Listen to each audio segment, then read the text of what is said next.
Oke, mari kita jujur dulu. Kamu pasti udah jatuh cinta sama Chanu kan? Ya ampun, siapa sih yang nggak?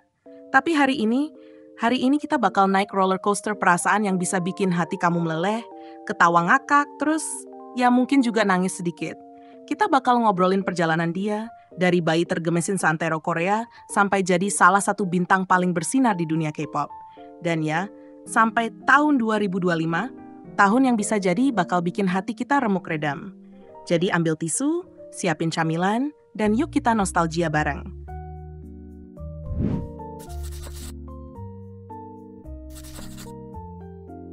Kita mulai dari zaman purba dulu, tanggal 30 Maret tahun 97, Hari Keramat.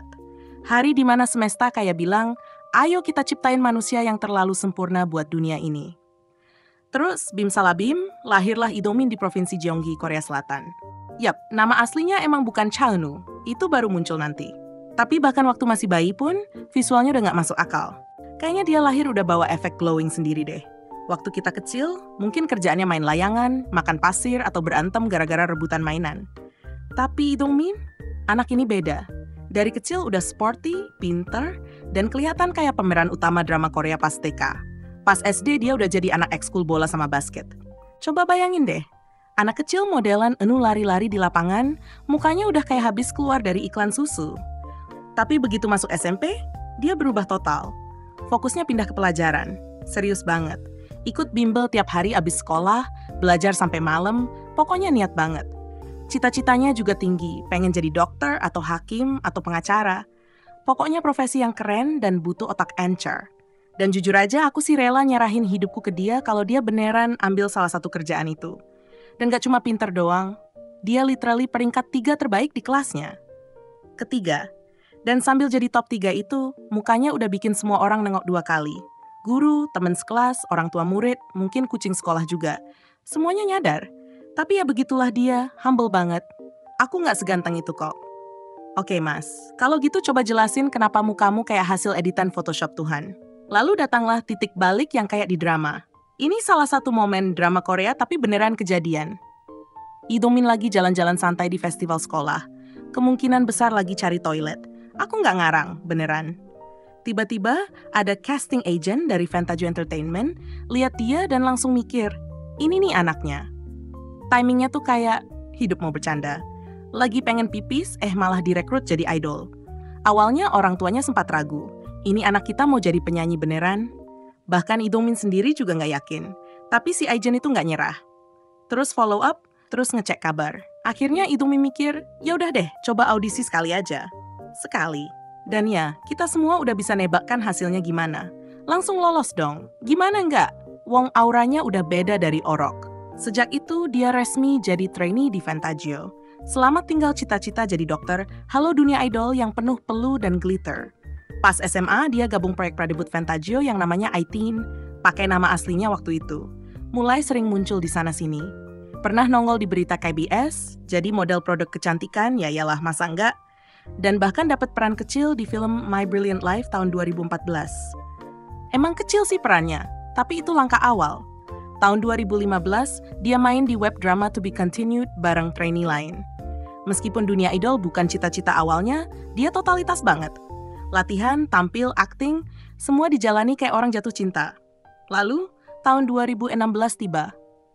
Tahun di mana dunia akhirnya kenalan sama Astro. Tahun di mana lahirlah Chanu. Dia debut sebagai visual sekaligus vokalis Astro, dan sejak hari pertama, orang-orang udah heboh. Itu siapa sih? Jawabannya, calon legenda.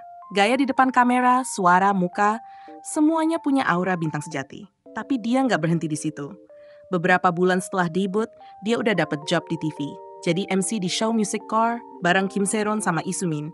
Dan ya ampun, MC Inu tuh manis banget. Lucu, sopan, natural banget. Dari situ udah kelihatan banget kalau dia bakal jadi jagoan variety show.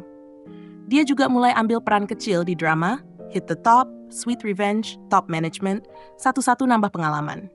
Sementara itu, Astro makin naik daun. Fan meeting kemana-mana, lagu-lagu mereka makin banyak yang hits, album naik chart, pokoknya sibuk banget. Terus datanglah tahun 2018, drama My ID is Gangnam Beauty tayang. Dan jujur, drama ini ngerubah segalanya. Cha-eun meranin karakter Do Kyung-sok yang dingin tapi dalam banget dan ya kita semua nggak siap. Tulang pipi, tatapan sendu, momen-momen diam tapi dalam. Udah deh, itu puncaknya definisi pacar virtual. Drama ini sukses besar dan sejak itu dia bukan cuma visual astro lagi. Dia udah jadi cowok dari drama itu. GQ Korea sampai masukin dia ke daftar Man of the Year. Wajar sih. Dia udah mulai bersinar banget sebagai individu, bukan cuma idol. Tahun 2019 lebih gila lagi. Dia jadi pemeran utama di Rookie Historian bareng Shin Se-kyung, dan hasilnya banjir penghargaan. Best Couple, aktor terbaik, pokoknya banyak banget. Dia juga mulai fan meeting solo keliling Asia, dan fans pada datang rame-rame. Semua pengen ketularan pesona Eun. Lalu, era variety show pun dimulai. Tahun 2020, dia gabung acara Handsome Tigers, kembali ke cinta lama, dan juga Master in the House, acara variety yang panjang banget. Dan di situ dia benar-benar nunjukin sisi jujur, kocak, dan tulusnya. Dia sampai dapat penghargaan Rookie Variety dari SBS. Serba bisa banget. Dan selama itu semua, Astro tetap jalan terus. Rilis lagu, tour perform, kasih kita koreografi baru, visual baru, musik baru. Aku sih bingung ya dia tidur jam berapa. Kok bisa punya energi sebanyak itu? Tahun 2021. Drama True Beauty. Mungkin ini peran paling ikonik dia sejauh ini. Dia jadi Lee Soo-ho, dan penonton pada kehilangan akal. Karakternya dalam, punya luka, punya trauma, dan punya scene mandi juga. Lengkap banget. Dunia jatuh cinta lagi, kita pun ikut tumbang. Tahun 2022 sama 2023, dia coba peran-peran yang lebih gelap. Bukti kalau dia bukan cuma tampang doang. Dia punya range. Bisa lembut, bisa serem, bisa sedih, bisa manis. Komplit, paket hemat rasa spesial. Dan sekarang, kita ada di tahun 2025. Cha-eun udah 28 tahun, masih glowing, masih rendah hati, masih kerja seakan-akan belum buktiin apa-apa, padahal dia udah buktiin semuanya. Tapi tahun ini beda, karena 2025 adalah tahun di mana dia dijadwalkan buat wamil. Dan ya, rasanya agak nyelekit. Fans udah siap-siap mental dari lama, tapi tetap aja kenyataannya masih bikin kaget. Bayangin gak lihat dia di layar atau panggung selama beberapa waktu. Aduh, sedih sih. Tapi di saat yang sama ini juga momen buat bangga. Karena kita tahu dia bakal jalani ini sepenuh hati, kayak biasanya. Sebelum wamil, dia udah nyelesain beberapa proyek drama, rekaman lagu spesial, pokoknya ngasih kenangan manis buat fans sebelum pamit. Emang begitu deh dia, selalu mikirin orang lain duluan. Dan nanti pas waktunya tiba, kita bakal nungguin. Dengan sabar, dengan bangga.